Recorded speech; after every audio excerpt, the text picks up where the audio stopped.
सुबह सुबह ये वीडियो रिकॉर्ड कर रहा हूँ और जो इतलात आ रही हैं वो ये है कि पाकिस्तान भर से काफ़िले इस वक्त स्वाबी की तरफ जा रहे हैं। स्वाबी जो है वो लगता है कि इस जलसे की वजह से उसका नाम पूरे पाकिस्तान में ज़्यादा सुना जा रहा है।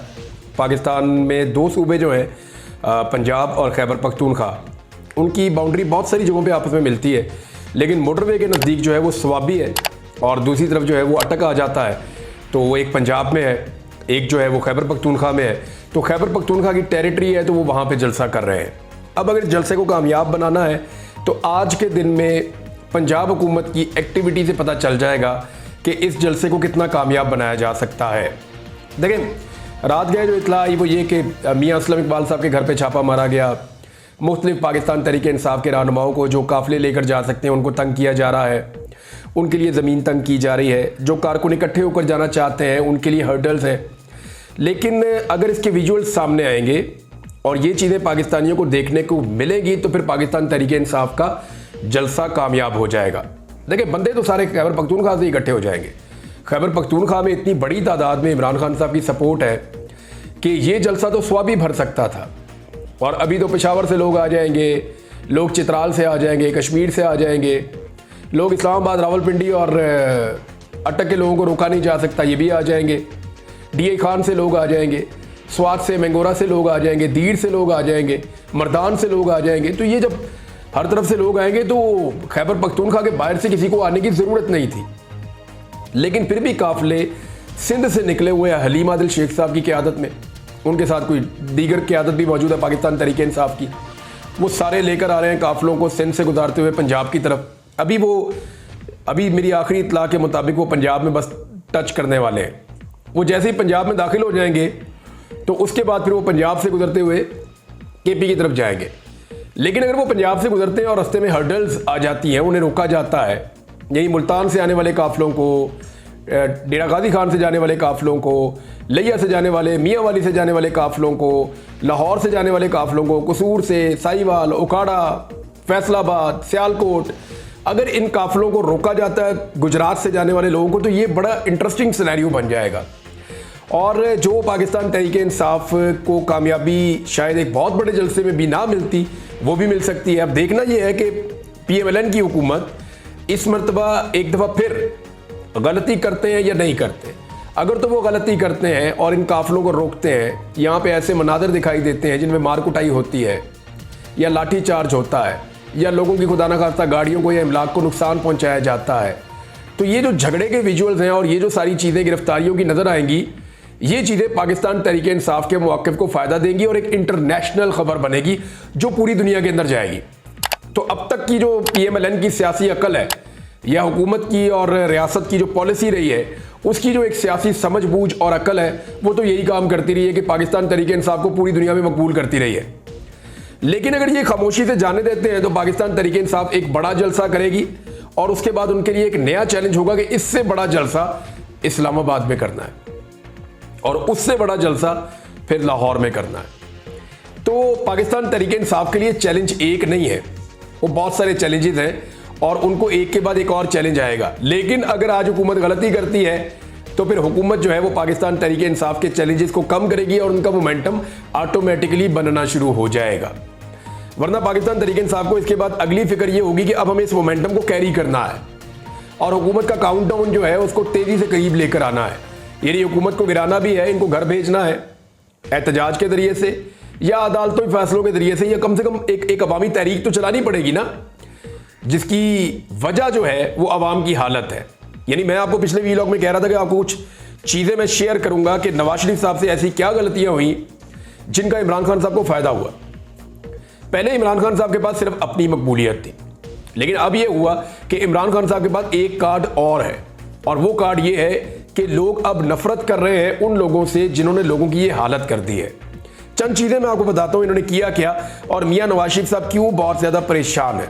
मुखालिफिन की नाकामी का जो कार्ड है वो इमरान खान साहब को कितना फ़ायदा दे रहा है। देखिए, कई गुना ज़्यादा बढ़ गई है महंगाई, आटा, चीनी, घी, दालें, चावल, फल, दवाइयाँ, सब कुछ महंगा हो गया और एक गुना नहीं, दो गुना, तीन गुना महंगी हो गई चीज़ें। तो ये जो इतनी ज़्यादा महंगाई बढ़ी है इसका इम्पैक्ट भी तो है एक।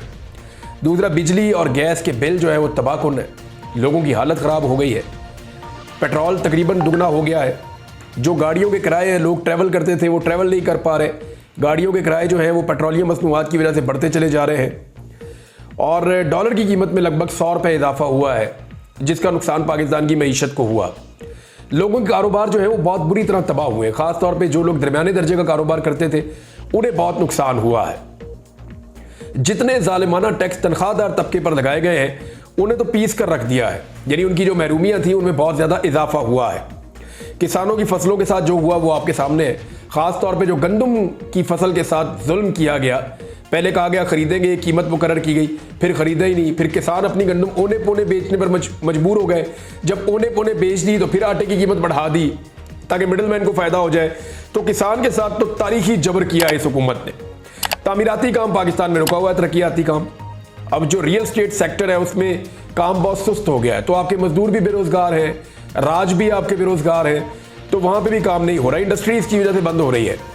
सरमायाकारी पाकिस्तान की 50 साल की निचली तरीन सतह पर है, महंगाई 50 साल की बुलंद तरीन सतह पर है।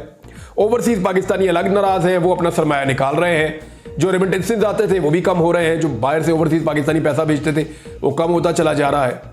वो जो एक इमरान खान साहब ने अकाउंट खोला था जिसमें बहुत सारा पैसा पड़ा हुआ था, वो पैसा भी लोगों ने निकालना शुरू कर दिया है। तो अगर इन सारी चीज़ों को आप इकट्ठा करके देखें तो इमरान खान साहब को इसका पॉलिटिकल फायदा है, लेकिन पाकिस्तान को इसका नुकसान है।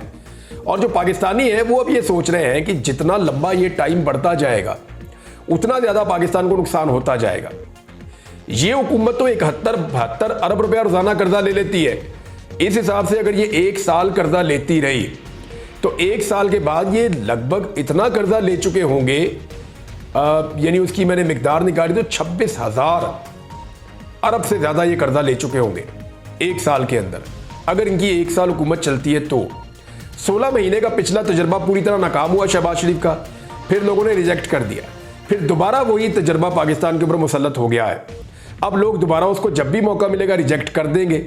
आसिफ अली जरदारी साहब ऐसे मौके के ऊपर अपनी पार्टी से ये बयान दिलवाना कि पाकिस्तान को नए इलेक्शन में जाना चाहिए, ये बहुत इंपॉर्टेंट है, क्योंकि अब अगर पाकिस्तान एक नए इलेक्शन में जाता है तो जरदारी साहब और पीपल्स पार्टी की तो बचत हो जाएगी, वो सिंध में अपनी हुकूमत बना लेंगे।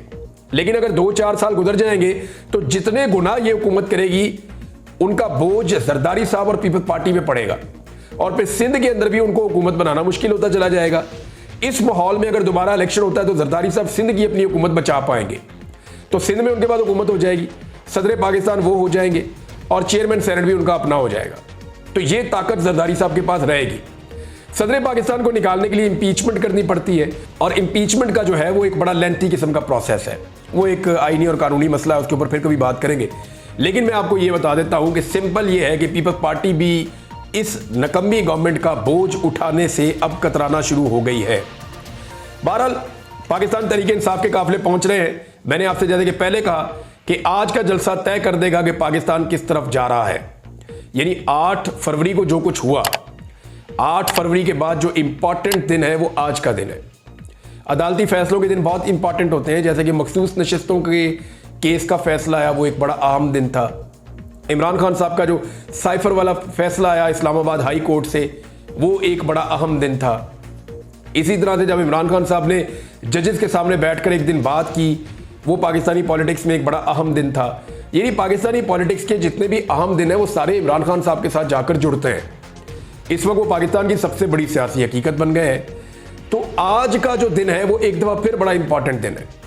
अगर तो यहां से एक मोमेंटम बना और पाकिस्तान तहरीक इंसाफ ने इस मोमेंटम को कैरी किया तो फिर निजाम भी अब शरीफ खानदान का बोझ उठाने के लिए मुझे लगता है उतना आमादा नहीं है जितना माजी में आमादा था।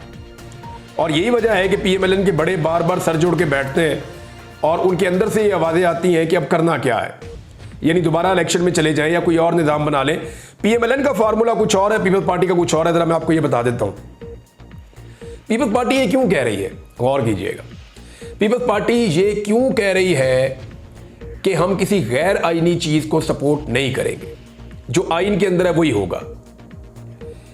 उनको ये स्टेटमेंट इस वक्त क्यों देना पड़ा? उन्होंने ये क्यों कहा कि अगर मसाइल ज्यादा हैं तो आप री इलेक्शन में चले जाएं? यानी जब भी कभी मुल्क कहीं फंस जाता है तो पब्लिक के पास जाते हैं लोग, इलेक्शन करवाते हैं, फैसला हो जाता है। पीपल्स पार्टी ये इसलिए कह रही है कि मार्केट में कुछ खबरें फैलाई जा रही हैं और ये PMLN को सूट करता है। कुछ दानिशवर भी ये बातें कर रहे हैं, इवन पाकिस्तान तहरीके इंसाफ के अंदर भी कुछ लोग ये बातें कर रहे हैं। और बातें ये हो रही हैं कि एक अबूरी सेटअप कायम कर दिया जाए, तमाम पार्टियों की मुशावरत से चंद लोग ले लिए जाएं और मुल्क को ऐसे ही चलाया जाए। और लगभग 1 या 2 साल गुजार जाए। कुछ लोग 2 साल कह रहे हैं, कुछ लोग 1 साल कह रहे हैं। मैं कुछ ऐसे लोगों से भी बात हुई जो 6 महीने कह रहे हैं कि जनाब एक सेटअप बनाया जाए जिसके अंदर टेक्नोक्रेट सारी पॉलिटिकल पार्टी से लिए जाए, सबको इकट्ठा करके बिठा दिया जाए और ऊपर जो है एस्टेब्लिशमेंट की छतरी हो, नीचे जो है वो अवाम का तो फैसला ही कोई नहीं है इसमें। और ये लोग जो हैं वो एक निज़ाम के जरिए से मुल्क को चलाएं एक सर्टेन टाइम पीरियड के लिए, और उसके बाद ये निज़ाम बनाएं कि जनाब इलेक्शन कैसे करवाना है, इकॉनमी कैसे चलानी है, तमाम जो मुतनाज़ मामलात हैं उनका फैसला करने के बाद मुल्क में साफ और शफाफ इंतखाबात करवा दिए जाएं। अब ये एक फार्मूला दिया जा रहा है। लेकिन आपको याद होगा जब ज़ियाउल हक साहब आए थे तब उन्होंने भी कहा था कि मैं इलेक्शन करवा दूंगा, फिर इलेक्शन नहीं हुए। आपको याद है कि जब एक ऐसा ही सेटअप मुशर्रफ साहब लेकर आए थे तो उन्होंने कहा मैं इलेक्शन करवाऊंगा, तो फिर इलेक्शन होते होते कितना टाइम लग गया था वो भी आपके सामने है। उन्होंने बल्दियाती इंतखाबात करवा दिए, फिर बाद में इंतखाबात हुए थे और तब सारी चीज़ें मैनेज हो गई थी। तो ये फार्मूला गैर जमहूरी और गैर आईनी है। फार्मूला एक ही है कि अपोजिशन और हुकूमत मिलकर एक गवर्नमेंट बनाए और वो जो गवर्नमेंट है यानी वो निगरान हुकूमत बने और मेन चीज़ें तय करने के इलेक्शन इस तरीके से होगा, साफ और शफाफ होगा, और फिर इलेक्शन हो, अवाम जिसको वोट डाले वो जमातें आ जाए और वो जमातें आकर अवाम की मंशा के मुताबिक मुल्क को चलाएं। मुल्क में कॉन्फिडेंस वापस आएगा, सरमायाकारी वापस आएगी, मुल्क आगे की तरफ बढ़ना शुरू हो जाएगा, मुल्क की मसाइल कम होना शुरू हो जाएंगे, सियासी अदम इस्तेहकाम खत्म हो जाएगा। लेकिन अगर एक ऐसा सेटअप बनाया जाता है जिसमें सारी जमातों को कायल कर दिया जाए तो वो जो सेटअप बनेगा वो डिलीवर करेगा, इसकी कोई गारंटी नहीं है। दूसरा ये है कि सूरत हाल जूं की तू रहेगी और ये आईने पाकिस्तान के खिलाफ है और पाकिस्तान पीपल्स पार्टी को तो बिल्कुल ही सूट नहीं करता, और वो इसीलिए अब से इस तरह की बातें उन्होंने करना शुरू कर दी हैं।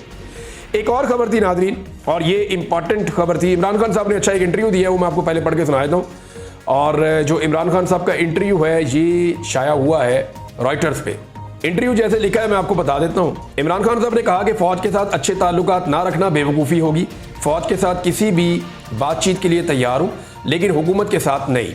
इंतखाबी नताइज कबूल होने तक अदालत से बाहर कोई तस्फिया या कोई डील नहीं होगी। यानी पहले तो हमारे नताइज कबूल करें ना कि हम जीते हैं, मैंडेट वापस करें, फिर अगली बात करें आप हमारे साथ। ये इमरान खान साहब ने कहा। वही बात दोहराई कि फौज के साथ बात करूंगा और ताल्लुकात ना रखना बेवकूफ़ी होगी। वैसे इमरान खान साहब हमेशा कहते हैं फौज भी मेरी है, मुल्क भी मेरा है, फौज को तो हमेशा ओन करते हैं। अच्छा, आगे उन्होंने लिखा कि बानी पाकिस्तान तहरीके इंसाफ इमरान खान को 5 अगस्त को अडियाला जेल में कैद हुए 1 साल मुकम्मल हो जाएगा, यानी आज के दिन। कैद को 1 बरस होने से 1 रोज़ कबल गैर मुल्की खबर रसा एजेंसी रॉयटर्स को दिए गए एक तहरीरी इंटरव्यू में इमरान खान ने कहा कि उनकी अमेरिका के साथ कोई रंजिश नहीं है। हालांकि उन्होंने 2022 में अपने खिलाफ अदम एतमाद की तहरीक के जरिए हुकूमत से बेदखली का जिम्मेदार भी अमेरिका को ठहराया था। रॉयटर्स के मुताबिक इमरान खान साहब ने कहा कि मेरी रंजिश नहीं है, मुझे कोई बोग्ज नहीं है अमेरिका से। हाँ, ये तो इमरान खान साहब ने पहले भी कहा कि अमेरिका से मुझे ऐसा कोई बोग्ज नहीं है, लेकिन ये है कि जो हमारे यहाँ पे हुकूमत तब्दील हुई और वो जो साइफर वाला मामला था उस पर मुझे एक एतराज़ है, वो इमरान खान साहब कहते रहे। रॉयटर्स के मुताबिक इमरान खान ने अपने मीडिया और कानूनी टीम की जानिब से जारी किए गए जवाबात में लिखा कि पाकिस्तान की जुग्राफियाई हैसियत और पाकिस्तान के निजी शोबे में फ़ौज के अहम किरदार को देखते हुए फ़ौज के साथ बेहतर ताल्लुकात को फ़रोग ना देना बेवकूफ़ी होगी। उन्होंने कहा कि हमें अपने जवानों और मुसल्लह अफवाज पर फ़ख्र है। इमरान खान ने पाक आर्मी के साथ ताल्लुकात के हवाले से मजीद कहा कि अपनी हुकूमत की बरतरफी के बाद उन्होंने आर्मी के बाज़ अफराद पर तनकीद की, ना कि इदारे के तौर पर फ़ौज पर तनकीद की। वो कहते हैं फ़ौज के खिलाफ नहीं हूँ, वो कुछ जो ऑफिसर्स हैं उनकी पॉलिसी से मेरा इख्तलाफ है और उनके खिलाफ मैंने बात की है। फ़ौजी क़यादत के गलत अंदाज़ों को मजमूई तौर पर इदारे के खिलाफ नहीं ठहराया जाना चाहिए। वो कह रहे हैं अगर फ़ौजी क़यादत गलत फैसले या अंदाज़े ले रही है तो उसका कसूर फ़ौज का तो नहीं है, ये इमरान खान साहब ने कहा। वाज़ेह है कि बुध को इमरान खान ने एक बयान में पेशकश की थी कि अगर मुल्क में साफ और शफाफ इंतखाबात कराए जाएँ और उनके हामियों और पाकिस्तान तहरीके इंसाफ के अरकान के खिलाफ जाली मुकदमा वापस लिए जाएँ तो वो फ़ौज के साथ मशरूत मुज़ाकरात करने के लिए तैयार हैं। रॉयटर्स का कहना था कि पाकिस्तानी फ़ौज और हुकूमत ने फौरी तौर पर इमरान खान के बयान पर कोई तबसरा तो नहीं किया, लेकिन इन्होंने पहले इमरान खान साहब के बयानात की तरदीद वो माजी में करते रहे। अमेरिका इमरान हुकूमत की बरतरफी में किसी भी किरदार से इनकार करता रहा है। अमेरिका ये कहता रहा है कि इमरान खान की हुकूमत हमने नहीं गिराई। रॉयटर्स ने इमरान खान के जवाबात से मुताल्लिक लिखा है कि 71 साल साबिक क्रिकेटर इमरान खान ने यह वादे नहीं किया कि वो फौज के साथ क्या बातचीत करना चाहते हैं। रॉयटर्स के मुताबिक किसी भी पाकिस्तानी वज़ीर आज़म ने अपनी 5 साल मुद्दत पूरी नहीं की, ज़्यादातर ने जेल में वक्त गुजारा है। तज्ज़ियाकारों का कहना है कि इनमें से ज़्यादातर ने फौज के साथ मुआहदे करने के बाद अपनी रिहाई हासिल की है।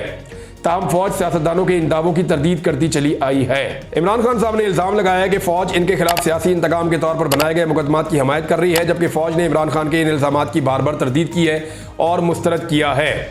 इमरान खान ने कहा कि इस सब के बावजूद अगर उन्हें जेल से रिहा किया जाए और फिर इक़्तिदार में वापस लाया जाए तो फौजी जर्नैलों के साथ बातचीत करने में कोई हर्ज नहीं होगा। ये जी रॉयटर्स ने क्लेम किया है। इमरान खान साहब का इंटरव्यू है, 1 साल मुकम्मल होने पर उनका ये इंटरव्यू छपा है। इमरान खान ने कहा कि शहबाज शरीफ हुकूमत के साथ मुज़ाकरात की बजाय उन लोगों के साथ बातचीत करना ज़्यादा नतीजा खेज होगा जो इस वक्त असल में इक़्तिदार के मालिक हैं। और इमरान खान ने हुकूमत या फौज के साथ अदालत से बाहर किसी भी तस्वीर तक पहुंचने के इम्कान को मुस्तरद कर दिया, बशर्तिया कि वो तस्लीम करें कि 8 फरवरी के इंतखाबात में उनकी जमात पाकिस्तान तहरीक इंसाफ ने अक्सरियत हासिल की है। इमरान खान ने कहा कि ये इंतखाबात पाकिस्तान की तारीख के सबसे ज़्यादा धांधली ज़दा इंतखाबात हैं। बहरहाल ये जी इमरान खान साहब का इंटरव्यू एक छपा हुआ है और इसमें आखिर में ये है कि वाज़ेह रहे कि इमरान खान साहब पर फौज और हुकूमत की जानिब से इल्ज़ामात आयद किए जाते हैं कि उन्होंने 9 मई को मुल्क गिर जलाओ घेराव के दौरान मुल्की और दिफाई तनसीबात को नुकसान पहुँचाया, जिससे मुल्क में सियासी और माशी अदम इस्तेहकाम पैदा हुआ। बहरहाल ये इमरान खान साहब का स्टेटमेंट है। फायरवॉल के हवाले से मेरे पास खबरें हैं और जो इम्पॉर्टेंट खबर है वो ये है, तफसील तो मैं आपको बाद में बताऊंगा, टेक्निकल चीज़ें वो ये है कि फायरवॉल जो है वो मकासद हासिल करने में कामयाब नहीं हुई जो उससे तवक्को की जा रही थी। मेरे ख्याल में ख्वाब दिखाने वालों ने बहुत बड़े बड़े ख्वाब दिखाए और टेक्निकली वो चीज़ें शायद पॉसिबल नहीं थी और वो चीज़ें नहीं हो पाई। तफसील आपको बाद में बताऊंगा। अब तक के लिए इतने ही, अपना ख्याल रखिए।